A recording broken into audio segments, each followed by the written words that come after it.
There were some good and there were some bad. Here are all the books we read in 2024 summarized in one sentence each.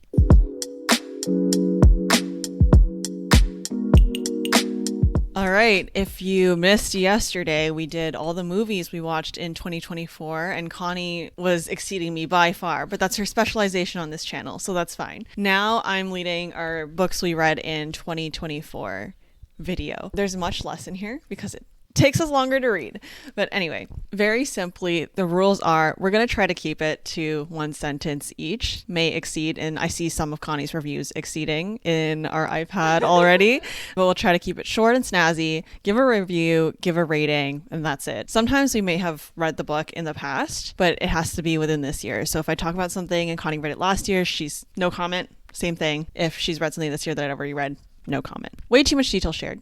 Let's get started. The Ballad of Songbirds and Snakes. All authors should study this book to understand how to write truly complex characters. 4.75 stars. Book lovers. This was my first Emily Henry book ever, and it led me to read 4 Emily Henry books this year.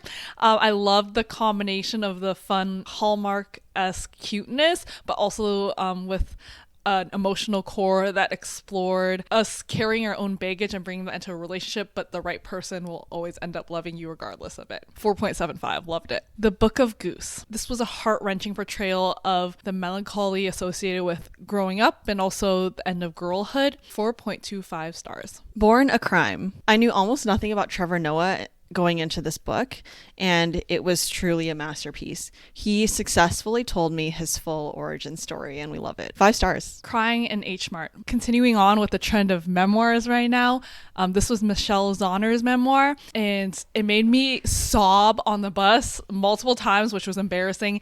So it was like a very beautiful portrayal of grief and love. 5 stars. Days at the Morizaki Bookshop. Burnt-out office girlie discovers the peace and fulfillment behind a normal life in a bookshop. Wholesome, but I also think that the story has been told many times before. 3 stars. Down the Drain. Julia Fox's icon behavior knows no bounds. Brat. 5 stars. Everyone's an alien when you're an alien too. A book of goofy doodles telling a goofy story about aliens and animals that still somehow manages to capture the very essence of humanity. 3.5 stars. The Familiar. My expectations were way too high when Leigh Bardugo marketed it as her best romance to date. Still a fun read, but my Casbrecker supremacy reigns on. 4 stars. Finlay Donovan is killing it. Women's divorce fiction with a very enjoyable and fun plot. Just don't think too much about the details and just go along with it. 3.5 stars. First Lie Wins. Kind of a fun concept with secret identities and sinister motives, but overall the twist was a little underwhelming. 3.25 stars. Forget Me Not. Adorable second chance romance between a wedding planner and a florist with amazing use of dual POVs. 4 stars. Foster. The last line of this book gave me the perfect, bittersweet, single teardrop. 4.5 stars. Funny story. Emily Henry's most unique characters to date, starting with a hilarious and they were roommates setup to the plot. 5 stars. I'm so in awe of Emily and how she combined so many cliche tropes like friends to lovers, roommates to lovers, pining, yearning, fake dating, all into one book, but made it super original and also realistic. 5 stars. The Gentleman's Guide to Vice and Virtue. Shenanigans very reminiscent of the Harry Potter trio, but you're following a queer aristocrat English gentleman instead. 4.5 stars. Get a Life, Chloe Brown. A quick, enjoyable romance read featuring a chronically ill female lead with a bucket list so that she can finally live her life. 4 stars. The Girl Who Could Silence the Wind. A great coming-of-age story about shedding expectations and becoming your own person, all with beautiful elements of culture woven in as well. 3.75 stars. Good material. A man trying to get over a breakup accompanied by a boatload of British humor, but ultimately it fell a little flat for me. 3.25 stars. Greta and Valden. 2 siblings in New Zealand live out their classically messy lives in a heartfelt story about love in every form. 4.75 stars. Half a Soul. It's just a cute romantasy novel with really likable, interesting characters. 3.75 stars. Happy Place. So this is my favorite Emily Henry book currently, and I think I should pay her to be my therapist because I relate a little too much to Harriet, and Wynne Connor is actually my favorite male protagonist from her books. 5 stars. Hellbent. The perfect blend of dark academia and fantasy, with complex characters and fun secret societies and mysterious portals to other worlds. 4.25 stars. House of Flame and Shadow. Weird pacing and an abrupt ending to an overall lukewarm series. Still gave it 3.7 stars. In Memoriam, a World War II gay romance that will forever be embedded in my soul. Also, if you liked The Untamed, check this out. 5 stars. Maybe 6 stars. The Invisible Husband of Frick Island. A mystery around a woman who thinks that her dead husband is still alive, except it's a mystery that I really did not care about and I really didn't need solved. 2.75 stars. Invisible Woman. A beginner's guide to feminist rage. One of us. 5 stars. Just for the Summer. The cover gave us a false sense of security, seeming like a normal romantic comedy novel, but instead delivered an intricate story about childhood trauma and adulthood struggles instead. 4.25 stars. Light from Uncommon Stars. Queer and trans identity, Asian identity, aliens, and deals with the devil. I have no idea how this plot all came together, but surprisingly, it was very cohesive and well thought out. 4 stars. Little Weirds. So this is Jenny Slate's memoir, and she is not only a hilarious comedian, but also writes beautifully and really originally. I almost wish I listened to this as an audiobook instead, because I think if it was narrated by her, it'd be even more magical. 4 stars. Love Theoretically. Peak Allie Hazelwood. Goofy and geeky humor and an overall good time. 3.5 stars. Malibu Rising. If you've ever been intrigued by what a Hollywood Nepo baby's life would look like when they're born into a very messy Hollywood celebrity's life, then you would definitely enjoy this book. 4.25 stars. Back when I was a preteen, I was addicted to reading tabloids and teen magazines. And so it makes sense that now as an adult, I love Taylor Jenkins Reid's books where she explores the messy lives of celebrities. 4.5 stars. My Dark Vanessa. One of the most unique and distinct books I have ever read, with a character whose story, without a doubt, needed to be told. 5 stars. Ninth House. A total new style to Leigh Bardugo's writing, where she takes the dark academia genre by storm, with another exciting world and a universe of characters to look forward to getting to know. 4.75 stars. Normal People. Sally Rooney has a skill in capturing the very essence of being a flawed human being, with messy yet seemingly fated relationships. 5 stars.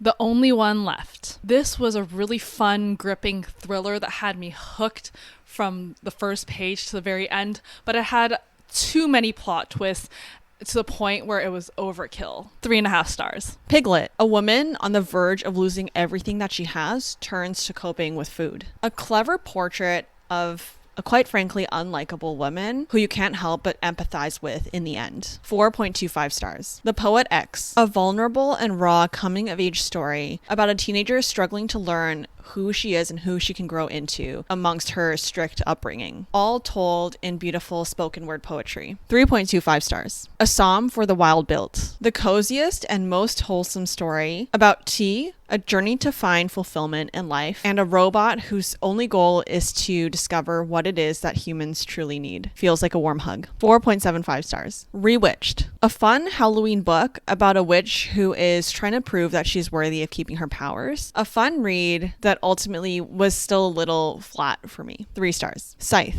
The absolute perfect introduction into a dystopian series where some people essentially become Grim Reapers. 5 stars. 7 Days in June. If someone tried to tell me that the perfect romance novel doesn't exist, I would point to this book. It had yearning, it had social commentary, it had complex and lovable characters.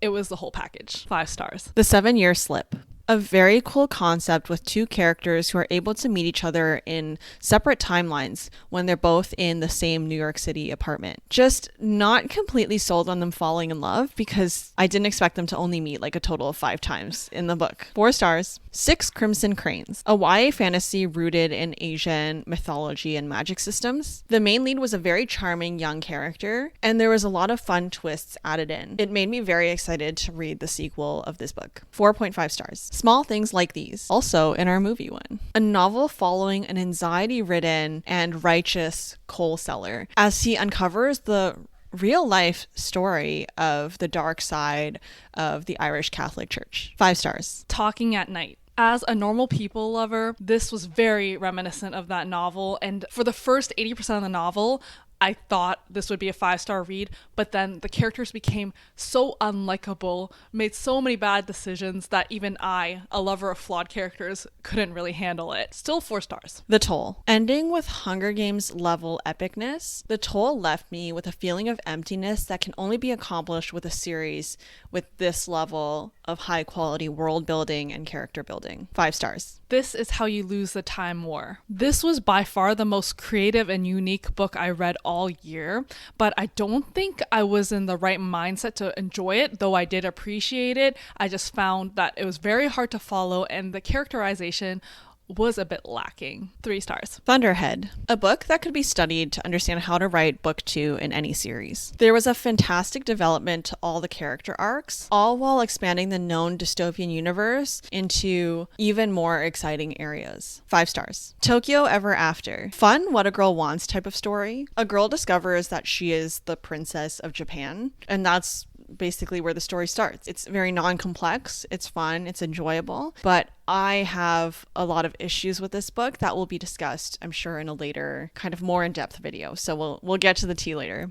2.75 stars. Transcendent Kingdom. As a woman in STEM, I ate this up. Gifty, the main protagonist, uses research to make sense of her grief, but also mental illness and addiction. 4.5 stars. The Very Secret Society of Irregular Witches. People hype this book up a lot, so I think I went in with too high expectations, but still very much enjoyed the found family aspect and also the celebration of self-acceptance. I just think some of the dialogue was a little too cheesy for my taste, but to each their own. 3.75. What you're looking for is in the library. People from all walks of life find themselves crossing paths with one librarian who manages to recommend the exact book you need in that moment that you wouldn't know that you were looking for. A refreshing look at the mundane day-to-day life and routine, and capturing the small beauties in it to give us all a little encouragement. 4.75 stars. And lastly, You and Me on Vacation, also known as People We Meet on Vacation. I will never have a single complaint about an Emily Henry novel, even if this one was not perfect.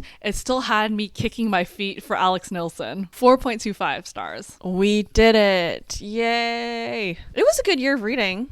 There was good and bad, but I think we both DNF'd. Probably some books that so you got a good short list. If you haven't watched our movies one yet, another plug for that, because I think sometimes we all struggle to scroll through our streaming services to find something to watch, so you'll get some quick snappy reviews of those movies there. Otherwise, we'll be putting out kind of like 2 versions, book and movie, of 2025 releases we're looking forward to, and also some little bucket list items we want to hit on things we read and we watch, so you can look out for that. Hope you enjoyed this little unconventional 2-day break into our vlogmas series.